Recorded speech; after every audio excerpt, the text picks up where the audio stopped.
அனைவருக்கும் வணக்கம். இன்னைக்கான ஜோதிட பதிவில் நாம என்ன தகவலை பார்க்க போறோம் அப்படின்னு பார்த்தீங்கன்னா, மார்ச் மாதம் 18ஆம் தேதி அமாவாசையானது வருதுங்க. அதாவது மார்ச் 18ஆம் நாள் பங்குனி 4ஆம் நாள் இந்த அமாவாசையானது வருதுங்க. இந்த அமாவாசைக்கு பிறகு பார்த்தீங்கன்னா ஒவ்வொரு ராசினியர்களுக்கும் அவங்க வாழ்க்கையில பெரும்பாலான கஷ்டங்கள், பெரும்பாலான துன்பங்கள், நிறைய மாற்றங்கள் நிச்சயமா நடக்கும் அப்படின்னே நம்ம சொல்லலாம். அந்த வகையில இன்னைக்கு எந்த ராசி நேயர்களுக்கு பார்க்க போறேன்னு பாத்தீங்கன்னா, மிதுன ராசி நேயர்களுக்கு இந்த அமாவாசைக்கு பிறகு ஏற்படக்கூடிய மாற்றங்களை நாம இப்ப பார்க்கலாம். மிதுன ராசி நேயர்களுக்கு இந்த அமாவாசையுடைய தாக்கம் என்ன மாதிரி விளைவுகளை ஏற்படுத்தியிருக்கு, என்ன மாதிரி விபரீதங்கள் உங்களுக்கு காத்திருக்கு அப்படிங்கிறத நாம தெரிந்து கொள்ளலாம்.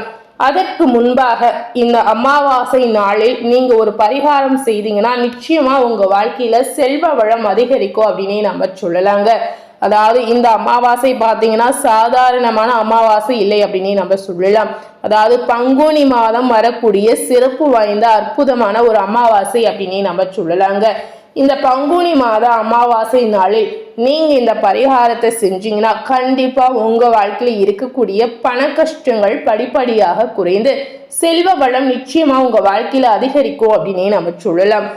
இந்த பரிகாரத்தை முதல்ல என்ன மாதிரி முறையில செய்யலாம், என்னென்ன பொருட்கள் இந்த பரிகாரத்திற்கு உங்களுக்கு தேவை அப்படிங்கிறத நம்ம முதல்ல பார்க்கலாம். பொதுவாகவே அமாவாசை அப்படின்னு சொல்லும் போது இந்த நாள் முன்னோர் வழிபாட்டிற்கு உகந்த நாள் அப்படின்னு அனைவருக்கும் ஒரு தெரிஞ்ச விஷயம் அப்படின்னே நம்ம சொல்லலாங்க. அப்படிப்பட்ட இந்த அமாவாசை தினமும் விசேஷமான அமாவாசை தினம் அப்படின்னு சொல்லலாம். ஏன் இந்த அமாவாசை மற்றும் மிகவும் சிறப்பு வாய்ந்ததாக நம்ம சொல்றோம் அப்படின்னு பார்த்தீங்கன்னா, பங்குனி மாதத்தில் வருவதனால இந்த அமாவாசைக்கு அதிக முக்கியத்துவம் இருக்கு அப்படின்னு நாம சொல்லலாங்க. இந்த அமாவாசை தினங்களில் நீங்க செய்யக்கூடிய எந்த வழிபாடாக இருந்தாலும் சரி, எந்த பரிகாரமாக இருந்தாலும் சரி, அதற்கு அதிக அளவில் பலன் கிடைக்கும் அப்படின்னு முழு நம்பிக்கையாகவே சொல்லப்படுது. இப்படிப்பட்ட பிரபஞ்சத்தோட பேராற்றல் நிறைந்த இந்த அமாவாசையினுடைய நாட்களில் குறிப்பிடத்தக்க சில பரிகாரங்களை நாம் செய்யும் போது கண்டிப்பா இதன் மூலம் நம்ம வாழ்க்கையில இருக்கக்கூடிய பண கஷ்டங்கள் முழுமையும் தீர்ந்து செல்வ வளம் நிச்சயமா நம்ம வாழ்க்கையில அதிகரிக்க செய்யும் அப்படின்னு சொல்லப்படுது. இதனுடைய அடிப்படையில இந்த பரிகாரத்தை அனைவரும் செய்து பார்க்கும் பொழுது உங்க வாழ்க்கையில இருக்கக்கூடிய பண கஷ்டங்கள் நிச்சயமா படிப்படியாக குறையலாம். இந்த பரிகாரத்தை எந்த மாதிரி முறையில செய்யலாம் அப்படிங்கிறத வாங்க முழுமையா பார்த்து தெரிந்து கொள்ளலாம். செல்வ வளம் பெருக வேண்டும் அப்படின்னு நினைக்கக்கூடிய நபர்கள் இதற்கு கண்டிப்பான முறையில் பார்த்தீங்கன்னா மகாலட்சுமி தாயாருடைய அருள் ரொம்ப ரொம்ப முக்கியம் அப்படின்னு சொல்லப்படுது. மகாலட்சுமி தாயார் என்பது சந்திர பகவானின் சகோதரியாக கருதப்படுகிறார். இதனால பாத்தீங்கன்னா சந்திர பகவானுக்குரிய நாட்களில் நாம மகாலட்சுமி தாயாரை முதலில் வழிபாடு செய்வது ரொம்ப ரொம்ப அவசியம். இதனாலதான் பாத்தீங்கன்னா பல ஆலயங்களில் அமாவாசை நாட்களில் மகாலட்சுமிக்கு சிறப்பு வழிபாடு செய்யறாங்க. அதுவும் பாத்தீங்கன்னா இந்த பங்குனி மாதத்தில் வரக்கூடிய அமாவாசை தினத்தில் முக்கியமாக மகாலட்சுமி பூஜையை செய்வது ரொம்ப ரொம்ப முக்கியங்க.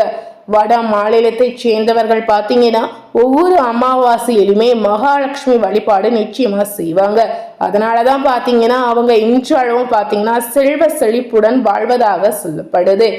நம்மளும் இந்த அமாவாசை நாளில் இந்த மாதிரி முறையில வழிபாடுகளை பரிகாரங்களை செய்தோம் அப்படின்னு பாத்தீங்கன்னா நிச்சயமா நம்ம வாழ்க்கையில் இருக்கக்கூடிய கஷ்டங்கள் படிப்படியாக குறையலாம். இப்படிப்பட்ட அமாவாசையில் சிறப்பு மிகுந்த அமாவாசையாக திகழக்கூடியது பங்குனி அமாவாசை அப்படின்னு சொல்லப்படுது.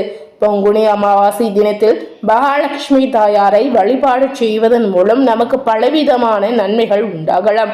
அப்படிப்பட்ட மகாலட்சுமி தாயாரின் அருளை பெறுவதற்கு மகாலட்சுமி தாயாருக்குரிய பொருட்களை நம்ம சேர்த்து வைப்பதன் மூலம் இந்த பரிகாரத்தை செய்யலாங்க. அதாவது மகாலட்சுமி தாயாருக்கு பிடித்தமான மகாலட்சுமி தாயாருடைய ஆசீர்வாதம் கிடைப்பதற்கு இந்த பொருட்களை வைத்து இந்த பரிகாரத்தை நிச்சயமா நம்ம செய்யலாம். என்னென்ன பொருட்கள் தேவை அப்படின்னு பார்த்தீங்கன்னா, மகாலட்சுமி தாயாருக்கு பிடித்தமான பொருள் அப்படின்னு பார்க்கும் பொழுது வாசனை மிகுந்த பொருட்கள் மகாலட்சுமி தாயாருக்கு ரொம்ப ரொம்ப பிடிக்கும் அப்படின்னே சொல்லப்படுது. அதாவது எந்த இடத்தில் வாசனை நிறைந்து இருக்கிறதோ அந்த இடத்தில் மகாலட்சுமி தாயாருடைய அருள் இருப்பதாக சொல்றாங்க. குறிப்பாக பார்த்தீங்கன்னா ஏலக்காய், கிராம்பு, பச்சை கற்பூரம் இந்த 3 பொருட்களும் மிகவும் சிறப்பு வாய்ந்த பொருட்களாகவே சொல்லலாங்க. இந்த 3 பொருட்களும் பார்த்தீங்கன்னா மகாலட்சுமி தாயாருக்கு பிடித்தமான பொருள் அப்படின்னு நம்ம சொல்லலாம். இந்த 3 பொருட்களும் எந்த இடத்தில் இருக்கிறதோ அந்த இடத்தில் மகாலட்சுமியின் அருள் பரிபூரணமாக கிடைக்குங்க. அதனாலதான் பாத்தீங்கன்னா இந்த பங்குனி அமாவாசை மட்டுமல்லாமல் ஒவ்வொரு அமாவாசை தினத்திலுமே இந்த 3 பொருளையும் ஒரு சேர வைத்து நம்ம மகாலட்சுமி வழிபாட செய்யலாம். மகாலட்சுமி தாயாரின் படத்திற்கு முன்பாக இந்த 3 பொருட்களையும் முக்கியமா வைக்கணும். பச்சை கருப்புறம் சிறிது துண்டு எடுத்துக்கொள்ளலாம். அது போலவே ஒரே ஒரு கிராம்பு இந்த பரிகாரத்திற்கு போதுங்க. அது போலவே ஒரே ஒரு ஏலக்காயும் இந்த பரிகாரத்திற்கு போதுவதாக சொல்லலாம். இந்த 3 பொருட்களையும் மகாலட்சுமி தாயாரின் படத்திற்கு முன்பாக ஒரு கிண்ணத்திலோ அல்லது அகல் விளக்கிலோ போட்டு வைக்கலாம். அதாவது இந்த 3 பொருட்களையும் எந்த துணியிலும் கட்டி வைக்கவே கூடாதுங்க. அதாவது வெளிப்படையாக ஒரு கிண்ணத்தில் வைப்பது இதற்கு நல்லது அப்படின்னு சொல்லலாம். அதாவது அமாவாசை நாள் முழுவதுமே இந்த 3 பொருட்களும் மகாலட்சுமி தாயாருடைய படத்திற்கு முன்பாக நம்ம வைக்கலாம். அமாவாசையினுடைய மறுநாள் பார்த்தீங்கன்னா அதை எடுத்து நீங்க வைக்கக்கூடிய பணம் வைக்கக்கூடிய இடத்தில் நிச்சயமா வைக்கலாம். அதாவது உங்களுடைய பர்ஸில் வைக்கலாம், ஏன்னா உங்க வீட்டில் இருக்கக்கூடிய பீரோவில் நீங்க இந்த பொருட்களை வைக்கலாம். இதை அப்படியே நீங்க உங்களுடைய பர்ஸில் வைப்பதன் மூலம் கண்டிப்பா உங்களுக்கு இருக்கக்கூடிய பண கஷ்டங்கள் படிப்படியாக குறையலாம். பச்சை கற்பூரம் பார்த்தீங்கன்னா காற்றில் ஈஸியாக கரைந்துவிடும். ஏலக்காய் மற்றும் கிராம்பு இந்த 2 பொருளும் அப்படியே இருக்குங்க. இந்த 2 பொருட்களை நம்ம என்ன செய்யலாம் அப்படின்னு பார்த்தீங்கன்னா அடுத்து வரக்கூடிய அமாவாசை தினத்தில் இந்த ஏலக்காய் கிராம்பு நீங்க சாம்பிராணி தூபம் போடும்போது அதில் போட்டி நீங்க காட்டிக்கொள்ளலாம். இப்படி நீங்க செய்து வருவது இதற்கு நல்லதாக இருக்கலாம். இப்படி ஒவ்வொரு அமாவாசை தினத்திலும் இந்த மாதிரி முறையில் மகாலட்சுமி தாயாருக்கு பிடித்த பொருட்களை வைத்து நீங்க வழிபாடு செய்யும் போது கண்டிப்பா உங்க வாழ்க்கையில இருக்கக்கூடிய தரித்திரம் நீங்கி செல்வ வளம் நிச்சயமா அதிகரிக்க செய்யுங்க. சோ முடிந்த அளவுக்கு இந்த பரிகாரத்தை ட்ரை பண்ணி பாருங்க. இந்த அமாவாசைக்கு பிறகு மிதுன ராசி நேயர்களுக்கு என்ன மாதிரியான தாக்கங்கள் நடந்திருக்கு அப்படிங்கறத நாம இப்போ பார்க்கலாம். நித்திய காரகன் புதனை ராசிநாதனாக கொண்டிருக்கக்கூடிய மிதுன ராசி அன்பர்களுக்கு இந்த அமாவாசைக்கு பிறகு பாத்தீங்கன்னா இந்த காலகட்டத்தில் உங்களுடைய பொருளாதார நிலை நிச்சயமா மேம்படும். பிள்ளைகளுடைய முன்னேற்றத்தில் பார்த்தீங்கன்னா அதிக அக்கறை கண்டிப்பா அதிகரிக்கும். பொது நல காரியங்களில் ஆர்வம் நிச்சயமா கூடலாம். திருமணம் தடைபட்டு இருக்கக்கூடிய நேயர்களுக்கு நல்ல இடத்தில் சம்பந்தம் கைகூடி வரலாங்க.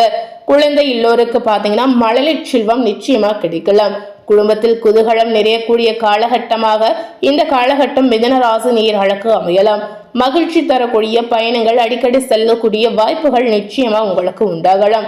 இதன் மூலம் பாத்தீங்கன்னா வருமானம் நிச்சயமா உங்களுக்கு பெருகலாம். அது போலவே உங்களுடைய செயல்களை நேர்மறையான பாதையில் செவனை செய்து முடித்து அனைவரின் பாராட்டுகளை பெறக்கூடிய வாய்ப்பு மிதுன ராசி நேயர்களுக்கு நிச்சயமா கிடைக்கலாம்.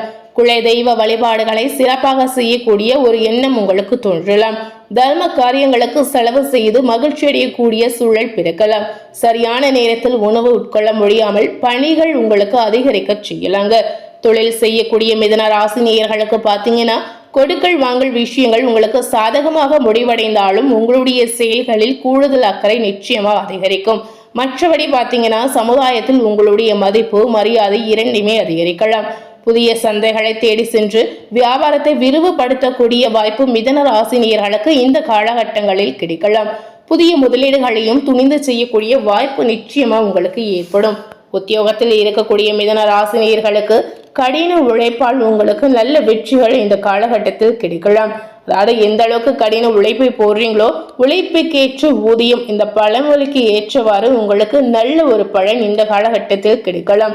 சுணுக்கத்திற்கும் சோம்பலுக்கும் இடம் கொடுக்காமல் பணியாற்றி வந்தீங்கன்னா மேல அதிகாரிகளுடைய ஆதரவு உங்களுக்கு நிச்சயமா எளிதில் பெறலாம். மிதுன ராசியில் இருக்கக்கூடிய அரசியல்வாதிகளுக்கு இந்த காலகட்டங்களில் பாத்தீங்கன்னா சங்கடங்கள் உங்களுக்கு குறைய தொடங்கலாம். எதிர்கட்சியினர் உங்களை பற்றி குரல் சொல்வதை குறைத்துக் கொள்ளக்கூடிய வாய்ப்புகள் நிச்சயமா உங்களுக்கு அமையலாம். தொண்டர்கள் பாத்தீங்கன்னா உங்களுடைய பெருமைகளை புரிந்து கொள்ளக்கூடிய சூழல் நிச்சயமா ஏற்படும். துறையில இருக்கக்கூடிய மிதுன ராசி நேயர்களுக்கு இந்த காலகட்டத்தில் புகழும் கௌரவம் நிச்சயம் ரெண்டுமே அதிகரிக்கும். பணவரவில் முன்னேற்றங்கள் உங்களுக்கு உண்டாகலாம். நண்பர்கள் மூலம் தக்க சமயத்தில் தேவையான உதவிகள் உங்களுக்கு கிடைக்கலாம்.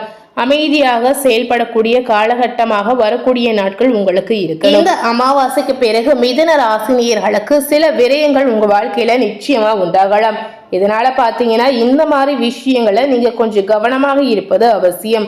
சேமிப்பு விஷயங்களில் உங்க வாழ்க்கைக்கு ஏற்றவாறு சேமித்து வைப்பது ரொம்ப ரொம்ப முக்கியம் அப்படின்னு சொல்லலாங்க. பெண்மணிகளுக்கு இந்த காலகட்டம் ஏற்ற காலகட்டம் அப்படின்னு சொல்லலாம். குடும்பத்தில் உங்களுடைய பொறுப்புகளை தட்டி கழிக்காமல் நடந்து கொண்டு அமைதியாக செயல்படக்கூடிய ஒரு காலகட்டம் அப்படின்னு நம்ம சொல்லலாங்க. அது போலவே இந்த காலகட்டம் மாணவர்களுக்கு படிப்பில் கவனம் ரொம்ப ரொம்ப அவசியம். மாணவர்கள் மற்றவர்களுடைய விஷயத்தில் தலையிடாமல் பார்த்து கொள்வது இந்த காலகட்டத்தில் உங்களுக்கு நல்லதாக இருக்கலாம்.